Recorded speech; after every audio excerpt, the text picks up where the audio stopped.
Department of Labor.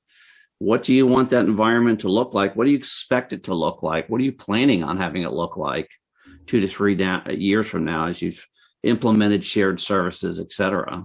So building off what my colleagues have said, we'll continue to invest in emerging technologies and make sure that we have a mature approach for that.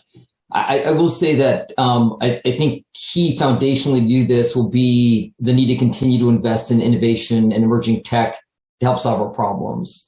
And so I think we all see that our problems are getting greater, especially after things like COVID. Our budgets don't always keep pace with that demand.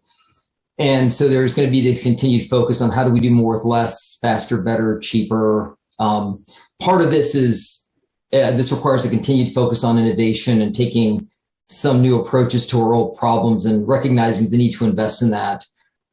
Same thing with customer service. I led the development of usability.gov back in the mid-90s when web was coming into government. And it was just because of a significant need for these type of approaches. And it continues to pop up, it seems, every administration as this great need for focusing on our customers.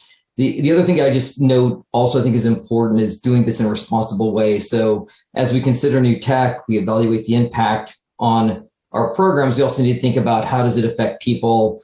How do we continue to educate around how we evaluate this impact and ensure that what we're doing is not necessarily displacing people, but we're trying to get them to high value work.